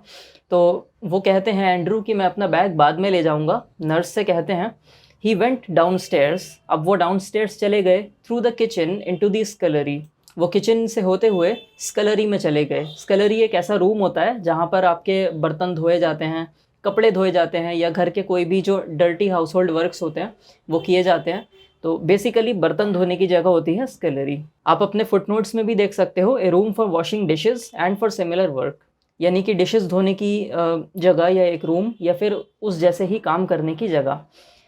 हिज लिप्स वर ड्राई, उनके लिप्स ड्राई हो चुके थे। At the scullery he took a long drink of water, और वहाँ पर स्कलरी में उन्होंने खूब ढेर सारा पानी पिया। He reached for his hat and coat, और उसके बाद उन्होंने अपना हैट और कोट उठाया और वहाँ से बाहर निकल गए। Outside he found Joe standing on the pavement with a tense expectant face, और बाहर उन्होंने देखा कि जो मॉर्गन अभी भी क्या कर रहे हैं, खड़े हैं पेवमेंट पर। पेवमेंट साइड वॉक होती है, फुटपाथ को कहते हैं पेवमेंट, या कोई भी ऐसी सड़क जिस पे ब्रिक्स ले डाउन किए गए हों, जिस पे ब्रिक्स या फिर पक्का प्लास्टर किया हुआ हो, उसको कहते हैं पेवमेंट, जो लोगों के वॉक करने के लिए बनाया जाता है। तो वो अभी भी पेवमेंट पर खड़े थे, जो बाहर ही खड़े थे सर्द रात में, with a tense expectant face, और उनके चेहरे पर टेंशन थी, टेंस फेस था उनका, और एक्सपेक्टेंट था, कुछ ना कुछ अच्छा एक्सपेक्ट कर रहे थे कि एंड्रू ऊपर से उतर कर आएंगे और कुछ अच्छी खबर सुनाएंगे। ऑल राइट जो, सब कुछ ठीक है जो, एंड्रू कहते हैं। ही सेड थिकली, थिकली का मतलब होता है, देखो थिकली वैसे तो थिक चौड़े को कहते हैं, पर यहाँ थिकली का मतलब कहने के सेंस में है। जब आप कोई चीज़ थिकली बोलते हो उसका मतलब होता है कि आप हैवी इमोशंस के साथ उस चीज़ को बोल रहे हो, उस बात को बोल रहे हो। कहते हैं बोथ ऑल राइट, दोनों ही ठीक है, माँ भी ठीक है और बच्चा भी ठीक है। इट वॉज क्वाइट लाइट, और अब रोशनी हो चुकी थी, काफ़ी रोशनी हो चुकी थी। नियरली 5 o'clock, क्योंकि सुबह के 5 बज गए थे। तो अब रोशनी आने लगी थी, दिन निकलने लगा था। A few miners were already in the streets, और कुछ माइनर्स अब गलियों में आ चुके थे, सड़कों पर चलने लगे थे। माइनर्स वो लोग होते हैं जो खदानों में काम करते हैं, माइंस में काम करते हैं। The first of the night shift moving out, और नाइट शिफ्ट वाले जो माइनर्स थे वो उस खदान से बाहर आ रहे थे, वहाँ पर पास में ही खदान होगी, तो वो बाहर आ रहे थे। As Andrew walked with them, और जैसे जैसे एंड्रू उनके साथ वॉक कर रहे थे, उन्हीं खदान मजदूरों के साथ, spent and slow his footfalls echoing with the others under the morning sky, और जैसे जैसे वो चल रहे थे पर वो स्पेंट थे और स्लो थे। स्पेंट का मतलब होता है एग्जॉस्टेड, पूरी तरह से थका हुआ। सारी एनर्जी जब स्पेंड कर देते हैं लोग, उसको कहते हैं एग्जॉस्टेड या स्पेंट। जब आप पूरे दिन का अपना डे जॉब या डे वर्क करके घर आते हो तो आप स्पेंट होते हो, आप एग्जॉस्टेड होते हो। और उनके जो फुटफॉल्स थे, फुटफॉल्स मतलब कदमों की आवाज़ जो है, वो एको कर रही थी with the others under the morning sky. दूसरे जो माइनर्स वहाँ पर जा रहे थे, उनके कदमों के साथ ही उनके कदम की आवाज़ एको कर रही थी, आ रही थी साथ में। और मॉर्निंग स्काई था, उसके नीचे ही सब कुछ हो रहा था। He kept thinking blindly, oblivious to all other work he had done in Blanley. वो सोचते जा रहे थे माइंड में कुछ, क्या सोच रहे थे। और दूसरी बात ये थी कि वो ऑब्लिवियस थे। ऑब्लिवियस मतलब अनअवेयर थे, वो उनको पता नहीं था कि उनके सराउंडिंग्स में क्या चल रहा है, लोग उनके आसपास चल रहे हैं, उनको कोई खबर नहीं थी, क्योंकि वो सिर्फ एक ही थॉट पर फोकस थे पूरी तरह से। और वो थॉट क्या था? I have done something, oh God, I have done something real at last. मैंने कुछ करा है, मैंने फाइनली कुछ ऐसा करा है जो सच में एक काम माना जाएगा, कुछ अच्छा काम माना जाएगा। मैंने वो काम कर दिखाया है आज। एक अच्छे नोट पर ख़त्म होती है स्टोरी, और बच्चा भी अच्छे से पैदा हो जाता है बिना स्टिल बॉर्न हुए, और मदर भी सेव हो जाती हैं। तो ये एक स्टोरी का एंड है यहाँ पर। और फिर से मैं आपसे यही कहूँगा कि एक समरी लिखना, एक समरी बनाना इसकी, जो भी आपने पढ़ा, जो भी आपने यहाँ से सीखा, एक समरी बनाना under 100 words. 100 words are enough. 100 words के अंडर समरी बनाओ, और आप कमेंट में लिख सकते हो। और आपको अगर कोई शॉर्ट स्टोरी समझनी है मुझसे, तो आप उसको नीचे कमेंट्स में मुझे सजेस्ट कर सकते हो। मिलते हैं अगली वीडियो में अगले चैप्टर के साथ, तब तक के लिए टेक केयर।